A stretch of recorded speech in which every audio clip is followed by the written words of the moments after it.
Ngayon, yung 5 things naman na medyo hindi ko nagustuhan dito kay Winner X, kasi kailangan nating maging honest, walang perfectong motor. Hindi tayo makakuha ng motor na 100% perfect, wala ka nang papalitan. So pag-usapan natin yan, isang mabilisan. Hindi pala 5, malaman na kung ano yung mga maaalala ko at maiisip ko sa loob ng 3 buwan kung dinadrive itong motor na ito. Tingnan natin kung may mapipiga ako. Number 1, fuel gauge. Fuel gauge na even nung unang beses ko palang na-drive ang Winner X, siguro mga first week, kada nagagas ako, full tank. Pag nabawasan ng isang bar, blag. Ang bilis mabawasan ng bars. To the point na parang nahihirapan ka as rider na itansya yung gasolinang natitira mo. Matipid siya sa gasolina kung matipid. Pero yung medyo hindi lang komportable as a rider na makikita mo na nagbiblink na yung last bar mo.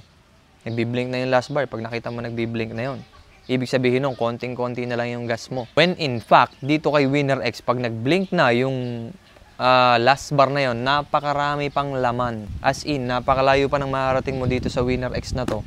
Makaka-travel ka pa ng ilang kilometro. Comment down kung ano yung pinakamahabang tinakbo nyo dun sa blinking na bar na yon. So para sa akin, uneasy lang siya na pakiramdam as a rider habang nagdadrive ka. Na parang hindi ka mapalagay na ay, kukunti na yung gasolina ko, kailangan ko ng maggas. So sana magawa ni Honda, baka nakikinig si Honda, maraming salamat Honda kung i-recalibrate nyo yung fuel gauge natin ng mas maayos. Much better yung tipong pag nag-blink na yung last bar, siguro mga ilang kilometers, mauubos na talaga. Hindi yung, well, hindi ko alam kung sa iba good thing to, no? Pero para sa akin, hindi ako komportable. Marahil siguro sa iba para safe na safe nga naman pag nag-blink, makakarating ka sa malayong gas station nang safe ka at hindi ka titirek. Pero mostly naman kasi dito sa atin, pag alam na natin paangat, bundok yung akita natin, naggagas na agad tayo sa mababa, di ba? Pinakababang gas station, maggagas na tayo bago tayo umakyat. Isa na yung diskarte ng mga rider, pero yun lang. Sana very gradual yung pagpapalit ng mga bar. Yan, gradual lang kasi nakakagulat from punong bar, pag nabawasan na isa, bugs. Ang bilis mabawasan. Pero matipid siya, yung gauge lang ang mabilis, pero mabagal sa konsumo ng gasolina to. Number 1 yan. Number 2, alam nyo na rin to, yung kadena medyo maingay, pero nagagawa naman siya ng paraan. Gamitan nyo lang ng chain lube. Basic problem lang to. Number 2 yan, napaka-basic lang din ang pinaproblema ko. No? Number 3, alam na rin ng mga tropa nating naka-winner to. Yung fairings, nagkakalampagan, pero nagagawan din ng paraan. As a rider, pwede mo namang sangatan ng mga panangat yan, o kaya i-align mo. Madali lang gawan ng paraan. Pero isa yan sa nakakairita. Pangatlo yan. Pang-apat, sana merong apakan dito sa likod ng upshift. Alam niyo yung common natin na may apakan sa likod yung cambio?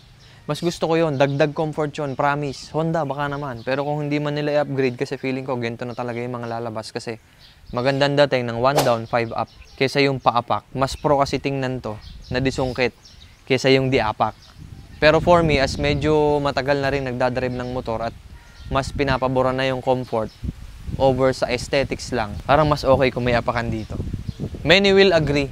Comment down din kung agree kayo sa akin na lalagyan ng apakan dito, or kung hindi man gawa ng paraan ni Honda, maghahanap na lang ako ng paraan. Lagyan ng apakan dito. Dagdag comfort yan. Siguro mga plus 10 sa comfort. Another thing, alam na rin ng lahat, ilaw. Dagdagan nyo pa ng ilaw. Agree din si Day, no? Diba? Oo. Medyo madilim siya kung may mga... Sa mga naka-winner may ano. Oo. Madalas sa mga naka-Winner X, lagi silang may MDL.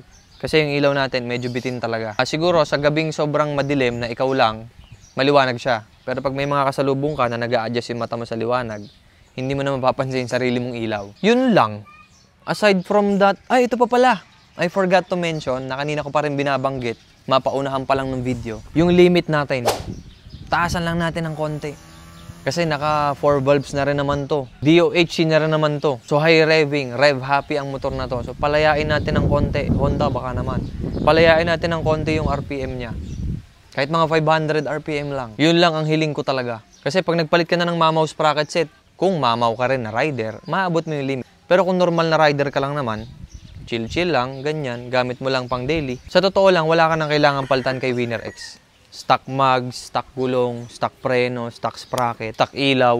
Well, yung ilaw, necessary na magpalit kasi medyo kulang talaga siya paggabi. Pero all in all, kung kukuha ka ng Winner X, 95%, hindi mo na siya kailangan palitan. Gulong, suspension, lahat and all, Panel, wala rin ako masabi sa panel, hindi na natin kailangan gawa ng in-depth yan kasi nagawa na natin review yan dati. Busina and aesthetics, lahat.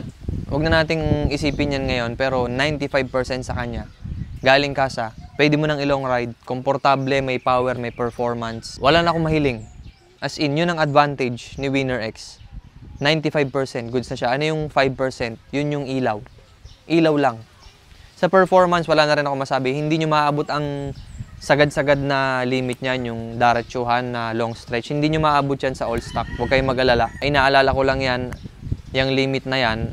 Kasi ako, alam nyo naman, mahilig tayo sa performance. Kaya napakahalaga nung high RPM power, makuha pa natin sa Winner X kahit papano. Pero kung kukuha kayo ng Winner X, rest assured 95% or even kaya nating itaas na 98% kahit wala ka nang baguhin. Mags, kulay, sa performance, sprocket, karga, hindi mo na kailangan magkarga. Fun to drive na ang Winner X. Marami pa rin kasi nagtatanong bakit Winner X ang pinili ko. Alam nyo naman, may mga motor na tayo na na-try, even sa racetrack na testing na natin. And dito ko lang talaga nakita kay Winner X, yung balancing-balance. Yun na yung word. Kung may one word na makakapag-describe sa akin dito sa motor na to, balance. Balance siya na motor. Hindi mo siya makikitaan ng underpowered or overpowered or overwhelming masyado. Uneasy i-drive. Hindi. Balancing. Perfect balance, kumbaga. Sana nakatulong sa mga hindi pa rin makapag-decide hanggang ngayon kung kukuha ba sila ng Winner X. At dun sa mga nakapag-decide na. Kasi may mga nagko-comment, sabi, kapwa, kumuha ka ng Winner X kasi sabi mo, Winner X maganda. Well, see? May ano pa. Meron pa siyang alarm. By the way, mention ko din yung alarm na yan. Another good feature din para hindi ko siya madalas nababanggit, pero another good feature din kung iiwan mo siya sa open space. Pag may nakasagi or may nagtatangka, tutunog. Hindi talaga ako nagsisi dito. Wala akong pinagsisisihan mula nung kinuha ko. Yun naman mga sinabi kong mga 5 things that, ano ba yun? Hate ba yun? Hindi naman hate eh. Parang suggestion lang. Na-notice ko lang. Notable, pero hindi siya hate. Kasi, ito naman sa mga sinabi ko, hindi naman siya masama. In a sense, na parang, ayoko ng pangit. Walang ganun. So, all I can say is, wala akong pinagsisisihan dito sa Winner X. Good decision. So far, sa 3 taon. Sa 3 buwan na dinadrive ko to, wala naman ako nagiging problema. Easy lang i-drive. Relax. As in, wala talaga. Sana nakatulong sa mga tropa natin na can't decide pa rin hanggang ngayon. This is an honest review coming from me. Napaka-selan natin pagdating sa mga motor na pinipili natin. Napaka-picky talaga natin at especially maselan tayo pagdating sa performance, pero so far hindi ako nagkaroon ng problema dito. So, go na to. Ito na yung sign para gumit kayo ng Winner X nyo.